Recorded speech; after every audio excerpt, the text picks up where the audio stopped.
Guys, আসসালামু আলাইকুম। আশা করি সবাই ভালো আছেন। তো আজকাল মোবাইলে ফটো এডিটিং জিনিসটা একটি কমন জিনিস হয়ে গিয়েছে এবং আমরা সবাই মোটামুটি ফোন দিয়ে ছবি এডিট করি। তো ফোনের মধ্যে যত সফটওয়্যার আছে এর মধ্যে আবার অ্যাডোবি লাইটরুম হচ্ছে সবথেকে বেস্ট। তো এর জন্য অনেকেই আর কি অ্যাডোবি লাইটরুম দিয়ে ছবি এডিটের চেষ্টা করেন, হয়তো অনেকে পারেন, হয়তো অনেকে পারেন না। তো এর জন্য আমি কিছু টিউটোরিয়াল ভিডিও আপলোড করব, একটি না একটির বেশি হবে। তো আজকে এটি হবে প্রথম পার্ট, যেটিতে আমি অ্যাডোবি লাইটরুমের শুধু লাইট এডিটিং নিয়ে আলোচনা করব। এর পরের বার পার্ট 2তে কালার নিয়ে এবং পার্ট 3তে অন্যান্য বিষয়, ইফেক্ট এবং ডিটেল নিয়ে। আর এর পরের পার্টগুলোতে আমি বিভিন্ন প্রিসেট আপনাদের সাথে শেয়ার করব এবং কিছু কাস্টম এডিটিং আপনাদের দেখাবো। তো আজকে তাহলে পার্ট 2 শুরু করা যাক। তো দেখতে পাচ্ছেন এটি হচ্ছে অরিজিনাল পিক, এটি হচ্ছে এডিটিং পিক। সো এগুলোরও কিছু স্যাম্পল দেখতে পারেন, এগুলো অরিজিনাল এবং এডিটেড। দেখুন এইটা অরিজিনাল, এইটা এডিটেড। তো আজকে আমি এইটা দিয়েই এডিট করে দেখাবো। তো প্রথমে এইটার সেটিংগুলো রিসেট করে নেই। তো এর জন্য অ্যাডোবি লাইটরুম ইনস্টল করার জন্য আপনি প্লে স্টোরে অ্যাডোবি লাইটরুম লিখে সার্চ দেবেন এবং প্রথমে এটি পেয়ে যাবেন এবং তখন ইনস্টল করে লগ ইন করে নেবেন। বাস অ্যাডোবি লাইটরুমের দুইটি ভার্সন আছে, একটি নর্মাল ফ্রি ভার্সন যেটা, আর একটি প্রো ভার্সন যেটিতে টাকা দিয়ে পারচেস করা লাগে, বাট দরকার নেই পারচেস করার। আপনি ফ্রি মোডেও আপনি কিছু দুটি ফিচার বাদে সবগুলো পাচ্ছেন, যে দুটির দরকার নাই বললেই চলে। মেইন এডিট তো লাইট এবং কালারেই, তো এগুলো আপনি পাবেন, কোনো সমস্যা হবে না। ছবি এডিটিংয়ের ক্ষেত্রে লাইট এবং কালারই হচ্ছে সব।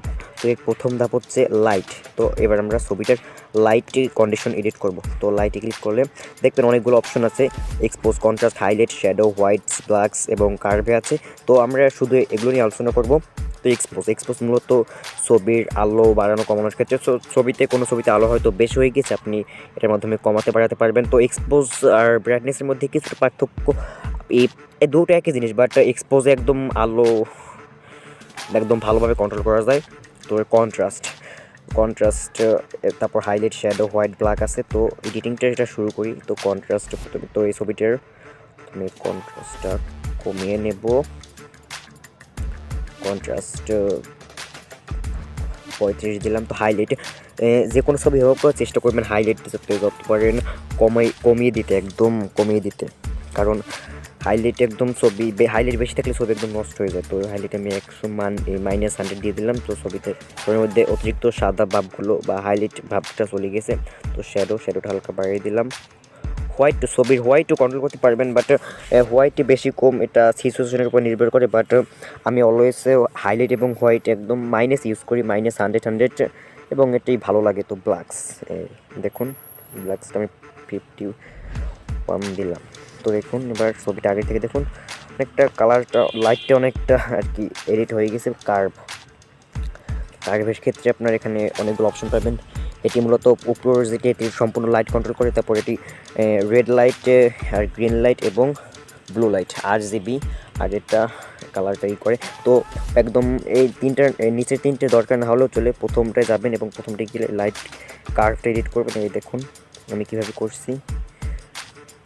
তো আপনার ছবি অনুযায়ী আপনি দিবেন। তো একদম নিচের যেটাতে এটাতে আর একদম নিচের যে বারটা, মানে নিচের যে লাইনটা, এটা দিয়ে মূলত ছবি ফেড আউট করে আর কি করে। তো হালকা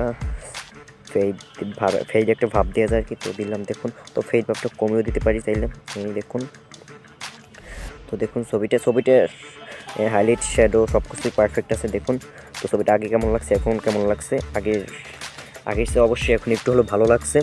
তো এই মূলত ছবির লাইট এডিটিং। তো আপনারা যখন অ্যাডোবি লাইটরুম ইউজ করবেন বা যারা প্রথম ইউজ করছেন আর কি, তো তারা এই লাইটের এই অপশনগুলো বারবার ট্রাই করবেন, বারবার ছবি এডিটিংয়ে গিয়ে এগুলো বারবার কমিয়ে বাড়িয়ে দেখবেন কোনটা বেশি মানায় এবং কম মানায়। তো প্রথমে লাইট এডিটিংটা শিখতে হবে। লাইট এডিটিংটা আপনি মোটামুটি পারলে বা ভালো মতো পারলে তারপর কালার এডিটিংয়ে যাবেন। তো গাইস, আজকের ভিডিও এই পর্যন্তই। আমি পরের ভিডিওতে আলোচনা করব ভিডিওর কালার এডিটিং নিয়ে, সম্পূর্ণ কালার এডিটিংয়ের চ্যাপ্টার নিয়ে। তো পরবর্তী ভিডিও আমি ডিসক্রিপশন বক্সেই দিয়ে দিব লিঙ্ক। তো ওখান থেকে দেখে নেবেন, অথবা চ্যানেলের অন্য চ্যানেলের প্লেলিস্ট আছে, চ্যানেলের প্লেলিস্টে অ্যাডোবি লাইটরুমের প্লেলিস্টে আপনারা ভিডিওটা পাবেন। তো গাইজ, সবাই ভালো থাকবেন, সুস্থ থাকবেন, আল্লাহ হাফেজ।